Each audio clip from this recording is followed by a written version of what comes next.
అందరికీ జేబీ. ఇక్కడ ఉన్న వారందరికీ కూడా మరి జ్ఞానాన్ని నేర్చుకోవడానికి వచ్చిన ఎరిమా జ్ఞానాన్ని నేర్చుకోవడానికి వచ్చిన మీ అందరికీ పేరు పేరున గణతంత్ర దినోత్సవ శుభాకాంక్షలు. బాబాసాహెబ్ అంబేద్కర్ గారు 1949 నవంబర్ 26వ తారీఖున 12 షెడ్యూల్స్, 395 ఆర్టికల్స్, 25 పార్ట్స్ తో ఒక ప్రపంచంలో అతిపెద్ద లిఖిత రాజ్యాంగాన్ని రాసి ప్రభుత్వానికి సమర్పించిన తర్వాత దాన్ని నవంబర్ 26వ తారీఖున ఆమోదించుకుని జనవరి 26వ తారీఖు 1950 నుంచి మనం అమలుపరుచుకున్నాం. కాబట్టి గణతంత్ర దినోత్సవాన్ని మనం జరుపుకుంటూ ఉంటాం. అయితే బాబాసాహెబ్ అంబేద్కర్ గారి రాజ్యాంగాన్ని రాయడానికి మరి ప్రభుత్వ ఆనాటి సమరయోధులందరూ కూడా ఆయనకి పెన్ను పేపరు ఇచ్చారని మీరు అనుకుంటే మీరు అందరూ కూడా పొరపాటు పడినట్టే. ముందు రాజ్యాంగం గురించి మాట్లాడాలంటే రాజ్యాంగ పరిషత్తులో మెంబర్ అవ్వాలి. రాజ్యాంగ పరిషత్ కోసం బాబాసాహెబ్ అంబేద్కర్ గారు పోటీ చేస్తే ఆనాడే 30,000 రూపాయలు ఖర్చు పెట్టి ఆనాటి నాయకులు స్వతంత్ర యోధులు అనుకుంటున్నాం మనం, ఆ నాయకులు ఆ రోజుల్లోనే బాబాసాహెబ్ అంబేద్కర్ గారిని ఓడించడం జరిగింది. మరి అటువంటి సమయంలో బాబాసాహెబ్ అంబేద్కర్ గారు పట్టు వదలని విక్రమార్కుడు కాబట్టి ఈ దేశ నిర్మాణంలో నేను ఉండాలి, నా మేధస్సు ఉండాలి అని చెప్పి బాబాసాహెబ్ అంబేద్కర్ గారు అప్పుడు తూర్పు పాకిస్తాన్ అయినటువంటి బంగ్లాదేశ్ లో పుల్నా అనే ప్రాంతంలో జోగేంద్రనాథ్ మండల్ అనే ఒక వ్యక్తి మరి బాబాసాహెబ్ అంబేద్కర్ గారిని అక్కడ పిలిచి అక్కడ ఎన్నికల్లో ఆయన గెలిపించినందుకు, కేవలం బాబాసాహెబ్ అంబేద్కర్ అనే ఒక వ్యక్తిని గెలిపించినందుకు బంగ్లాదేశ్ ఈ రోజు దేశంగా విడిపోయింది.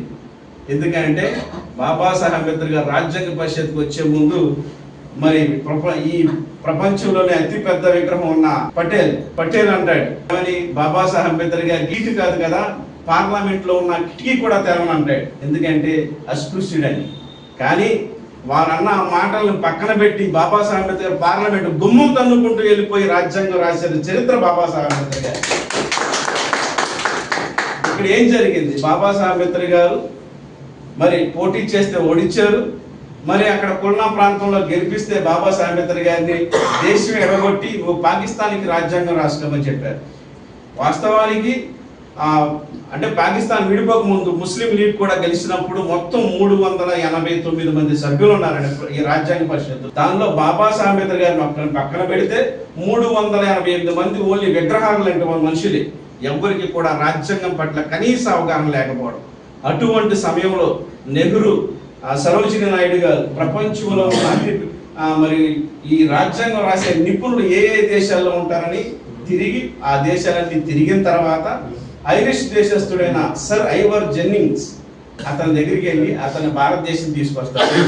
అయ్యా, నువ్వు రాసిన రాజ్యాంగాల వల్ల అభివృద్ధి చెందిన దేశాలు ఉన్నాయి, అభివృద్ధి చెందుతున్న దేశాలు ఉన్నాయి, అదే విధంగా భారతదేశానికి కూడా ఒక మంచి రాజ్యాంగాన్ని రాయాలి అని చెప్పి వీరి దగ్గర ఉన్న ఆ గ్రంథాలన్నీ తీసుకెళ్ళి ఆయన ముందు పెడితే ఆయన చిన్నగా ఒక నవ్వు నవ్వి, అదే నేను బయలుదేరినప్పుడు ఈ విషయం చెప్తే బాగుండేది, నేను చాలా దేశాలకు రాజ్యాంగాలు రాశాను, నేను రాసిన రాజ్యాంగం వల్ల అభివృద్ధి చెందిన దేశాలు ఉన్నాయి, అభివృద్ధి చెందుతున్న దేశాలు ఉన్నాయి, కానీ నేను రాసే ప్రతి రాజ్యాంగం కూడా మరి భారతదేశంలో ఒక ఫ్లైట్ లో వచ్చి బాబాసాహెబ్ అంబేద్కర్, మీ దేశస్తుడైన బాబాసాహెబ్ అంబేద్కర్ దగ్గర కూర్చుని ఆయన దగ్గర నోట్స్ తీసుకుని ఆయన యొక్క సలహాలు, నా సందేహాలు తీర్చుకుని వెళ్ళి రాజ్యాంగాన్ని రాసేవాడిని.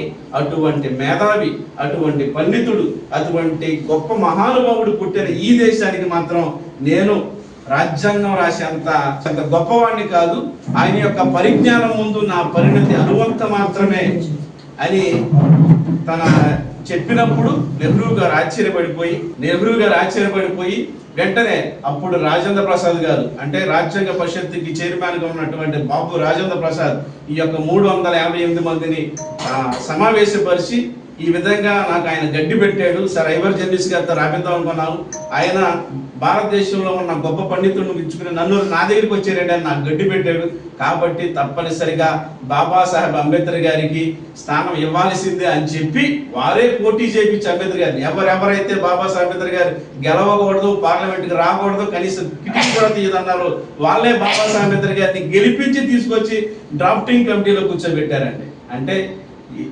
బాబాసాహెబ్ అంబేద్కర్ ఎక్కడైతే తాను పోగొట్టుకున్నాడో అక్కడే ఎత్తుక్కుంటాడు, మేధావి కాబట్టి. వచ్చిన తర్వాత బాబాసాహెబ్ అంబేద్కర్ గారికి 7గురిని డ్రాఫ్టింగ్ కమిటీగా వేశారు. 7గురిలో ఒకటి ఇంగ్లీషే రాదు, ఒకడైతే ఢిల్లీకి దూరంగా ఉంటారు, ఒకరు కార్యకలాపాల్లో బిజీగా ఉంటారు. అటువంటి సమయంలో బాబాసాహెబ్ అంబేద్కర్ మనలాంటి అయితే అలుగుతాడు, నన్ను ముందు రావద్దన్నారు కాబట్టి నేను రాను అని అంటారు. కానీ ఈ దేశ నిర్మాణంలో నేను ఉండాలి, నా మేధస్సు ఉండాలని చెప్పి బాబాసాహెబ్ అంబేద్కర్ గారు తాపత్రయపడి తాను ఆ యొక్క 2 సంవత్సరాల 11 నెలల 18 రోజులు యూరిన్ బ్యాగు కట్టుకు చేత్తో పట్టుకుని రాజ్యాంగం రాశారు బాబాసాహెబ్ అంబేద్కర్. అప్పటికి భార్య చనిపోయింది, బీపీ షుగర్ ఇవన్నీ బాబాసాహెబ్ అంబేద్కర్ గారిని ఇబ్బంది పెట్టి, దానికి తోడు బాబాసాహెబ్ అంబేద్కర్ 1940లోనే ఈ సౌత్ ఇండియా టూర్ వేసినప్పుడు మన పాలకొల్లు కాకినాడ కూడా వచ్చారు. అటువంటి సమయంలో తమిళనాడు వెళ్ళినప్పుడు మరి బాబాసాహెబ్ అంబేద్కర్ ఎడ్ల బండి నడపడానికి ఒక అతను వ్యతిరేకిస్తాడు. అటువంటి సమయంలో దాన్ని నడపడం వీలు కాక ఎవరో మనలాంటి వాడు నడపడం వల్ల అది ఇరిగి పడిపోయి బాబాసాహెబ్ అంబేద్కర్ కాలు ఇరుగుద్ది. ఆ కాలు ఎంతో బాధ పెట్టేది, అయినా సరే ఆ బాధలన్నింటినీ పక్కన పెట్టి తన యొక్క మేధస్సుని, తన యొక్క కుటుంబ జీవితాన్ని, తన యొక్క త్యాగాన్ని మొత్తాన్ని మరి రాజ్యాంగంలో కూర్చి ఒక పాట ఉంటుంది, ఏమైపోయే వాళ్ళం అంబేద్కర్ లేకుంటే అని ఒక పాట ఉంటుంది. దానిలో మత్సా దేవేంద్ర గారు రాస్తారు, తన నెత్తుటి చుక్కలు లక్షల అక్షరాలుగా మార్చాడు, భారతదేశ నుదుటి రాతలు మార్చాడని రాస్తాడు. అది నిజంగా వాస్తవం అండి. తన యొక్క రక్తాన్ని బలంగా పెట్టి, ప్రాణాన్ని బలంగా పెట్టి మరి 1949లో బాబాసాహెబ్ అంబేద్కర్ గారు 395 ఆర్టికల్స్, 12 షెడ్యూల్స్, 25 పార్ట్స్ తో ఒక ప్రపంచంలో అతిపెద్ద లిఖిత రాజ్యాంగాన్ని రాసిన మహానుభావుడు బాబాసాహెబ్ అంబేద్కర్ గారు. మరి ఆ విషయాన్ని మనం చెప్పడం కాదు, ఇండియన్ గవర్నమెంట్ బాబాసాహెబ్ డాక్టర్ గారు బిఆర్ అంబేద్కర్ గారి మీద ఒక సినిమా తీసింది. దానిలో టిటి కృష్ణమాచారి దానిలో చెప్తూ ఉంటాడు అన్నమాట. రాజ్యాంగ పరిషత్ అయిపోయిన తర్వాత ఆ సభలో మాట్లాడతారు, ఏమనంటే మేమందరం కూడా దూరంగా ఉన్నప్పటికీ బాబాసాహెబ్ అంబేద్కర్ గారు ఒక్కరే తన ప్రాణాన్ని బలంగా పెట్టి ఈ యొక్క గొప్ప రాజ్యాంగాన్ని రాశాడని టిటి కృష్ణమాచారి, ఆయన ఎస్సీ ఎస్టీ బీసీ కాదండి, బ్రాహ్మణుడు, ఆయనే చెప్పాడు అనమాట. అంటే ఈ రోజున బాబాసాహెబ్ అంబేద్కర్ గారు రాజ్యాంగం రాయలేదని ఓ పుకారు బయలుదేరింది కాదు, బాబాసాహెబ్ అంబేద్కర్ స్వయంగా రాశారు. ఇది మనకు తెలియపోవచ్చు, భారతదేశానికి బాబాసాహెబ్ అంబేద్కర్ గురించి తెలియపోవచ్చు, కానీ ప్రపంచానికి తెలుసు. అందుకే మొన్న అక్టోబర్ 14వ తారీఖున మేరీల్యాండ్ లో అమెరికా లాంటి దేశమే బాబాసాహెబ్ అంబేద్కర్ గారి యొక్క విగ్రహాన్ని పెట్టుకుని ఆయన గౌరవించింది. అయితే బాబాసాహెబ్ అంబేద్కర్ రాజ్యాంగం రాశారు, రాజ్యాంగం నాకేమి ఇచ్చిందని మనం అనుకోవచ్చు. ఇక్కడ మహిళలు ఉన్నారు, ఒక్కసారి అనాలి, బాబాసాహెబ్ అంబేద్కర్ గారు రాసిన రాజ్యాంగానికంటే ముందు మనుధర్మం ఉంది. దానిలో కౌమారే పితృ రక్షంతి, యవ్వనే భర్త రక్షంతి, వృద్ధ పుత్ర రక్షంతి, నా స్త్రీ స్వతంత్రం అనహరతి. అంటే స్త్రీ పుట్టినప్పుడు తండ్రి యొక్క చెప్పు చేతల్లో ఉండాలి, వివాహం అయిన తర్వాత భర్త యొక్క చెప్పు చేతల్లో ఉండాలి, మరి వృద్ధురాలు అయిన తర్వాత పుత్రుని యొక్క చెప్పు చేతల్లో ఉండాలి. కానీ స్త్రీకి ఎటువంటి స్వాతంత్రం ఇవ్వద్దని చెప్తే బాబాసాహెబ్ అంబేద్కర్ అంటారు, I measure A degree of A country. ఒక దేశం యొక్క అభివృద్ధిని కొలవాలంటే ఆ దేశంలో స్త్రీ సాధించిన డిగ్రీతో నేను ఆ దేశం యొక్క అభివృద్ధిని కొలుస్తానంటాడు బాబాసాహెబ్ అంబేద్కర్ గారు. బాబాసాహెబ్ అంబేద్కర్ గారు మరి రాజ్యాంగం రాయక ముందు భారతదేశ చరిత్ర వేరు, ఆ తర్వాత వేరు. స్త్రీకి కనీసం సమాన హక్కులు లేవు. సమాన హక్కులు అంటే ఒక పని చేశారంటే స్త్రీకి జీతం అనేది ఉండేది కాదు, సమాన వేతనం అనేది లేదు. మరి అటువంటి సమయంలో భారత రాజ్యాంగం వచ్చిన తర్వాత ఒక చరిత్రలో 2 భాగాలు చేసుకుంటే భారతదేశ చరిత్రని, మరి భారత రాజ్యాంగానికంటే ముందు ఒకటి, భారత రాజ్యాంగం తర్వాత ఒకటి. భారత రాజ్యాంగానికి ముందు చెప్పులు కుట్టేవాడికి చెప్పులు కుట్టేవాడే పుట్టాడండి, బట్టలు ఉతుకునేవాడికి బట్టలు ఉతుకునేవాడు, పశువులు కాసుకునేవాడు పశువులు కాసుకునేవాడు, ఇలా ఏ కులానికి కమ్మరికి కమ్మరి, కుమ్మరికి కుమ్మరి, సాకలికి సాకలి, మంగలికి మంగలి, అలా ఏ కులానికి ఆ కులమే పుట్టింది. కానీ బాబాసాహెబ్ అంబేద్కర్ గారు పుట్టిన తర్వాత ఈ యొక్క భారతదేశంలో అదే చెప్పులు కుట్టేవాడి ఇంటిలో ఓ ఉప ప్రధాని పుట్టాడు, అదే బట్టలు ఉతికేవాడి యొక్క ఫ్యామిలీలో మంత్రులు పుట్టారు, రాజకీయ నాయకులు, A1 ఆఫీసర్లు, ప్రభుత్వ ఉద్యోగులు, వీళ్ళందరూ కూడా రాజ్యాంగం తర్వాతే పుట్టారు. కాబట్టి ఒంటి మీద బట్ట ఉన్న ప్రతి వ్యక్తి కూడా ఈ రాజ్యాంగం రాసిన బాబాసాహెబ్ అంబేద్కర్కి నివాళులు అర్పించాల్సిందే అని నేను కోరుకుంటూ, మరి ఇంకా చెప్పాలంటే చాలా ఉంది బాబాసాహెబ్ అంబేద్కర్ గారి గురించి. అయితే ఈ దేశాన్ని ఆయన యొక్క రాజ్యాంగంలో ఆయన యొక్క గోల్ ఏంటంటే భారతదేశాన్ని అశోక రాజ్యంగా మార్చాలనుకుంటాడు. అందుకే 3 రంగుల జెండాలో పింగళ వెంకయ్య గారు కృష్ణా జిల్లా వాసి ఆయనే సూచిస్తే దాని మధ్యలో ఈ భూమిని, భారత భూమిని పరిపాలించిన అశోక మహాచక్రవర్తి సామ్రాట్ అశోకుడు, గొప్ప రాజు, హైయెస్ట్ GDP మెయింటైన్ చేసిన మరి ఆ అశోక చక్రవర్తి యొక్క రాజ్యాన్ని భారతదేశంలో నెలకొల్పాలని చెప్పి అశోక చక్రాన్ని మన యొక్క భారతదేశ మధ్యలో నెలకొల్పడం, అశోకుని యొక్క ముద్ర 3 సింహాలు ఉన్న అశోక ముద్రని రాజముద్రగా చేయడం, ఇవన్నీ కూడా బాబాసాహెబ్ అంబేద్కర్ గారు బుద్ధిజం నుంచి అదే అశోకుని యొక్క రాజ్యం నుండి స్వీకరించి ఇంతటి గొప్ప రాజ్యాంగాన్ని మనకి ప్రసాదించి, ఈ రాజ్యాంగం ద్వారా అంటే 1932లో మన ఓటు ఇచ్చినప్పటికీ దాని ప్రకారం ప్రతి ఒక్క వయోజకుడైన ప్రతి వ్యక్తి irrespective of caste, irrespective of gender, irrespective of religion, irrespective of social status,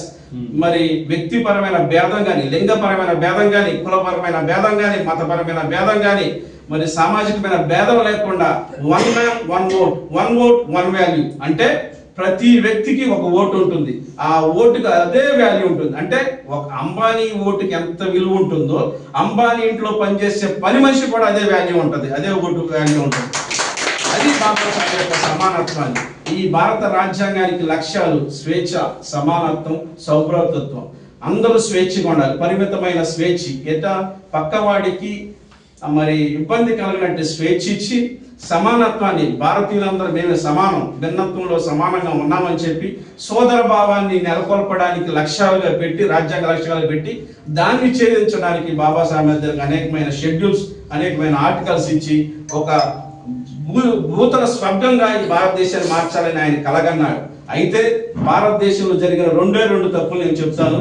ఒకటి, మొట్టమొదటి ప్రధానమంత్రి బాబాసాహెబ్ అంబేద్కర్ అవ్వకపోవడం. 2, ఇంకో 10 సంవత్సరాలు బాబాసాహెబ్ అంబేద్కర్ గారు కనుక భారతదేశంలో కనుక బతికి ఉన్నట్లయితే ఈ భారతదేశం అమెరికాని మించిన గొప్ప దేశంగా ఉండేదని నేను నమ్ముతాను. ఈ గణతంత్ర దినోత్సవ రోజుల్లో ఈ యొక్క కార్యక్రమంలో పాల్గొన్న అందరికీ, ఆన్లైన్ లో పాల్గొన్న వారికి, ఆఫ్లైన్ లో పాల్గొన్న వారికి ప్రతి ఒక్కరికి మరోసారి శుభాకాంక్షలు చెప్తూ జై భీమ్. జై. నా పేరు ఇంటేటి జార్జిమలనండి, నేను కృష్ణా జిల్లా నుంచి వచ్చాను.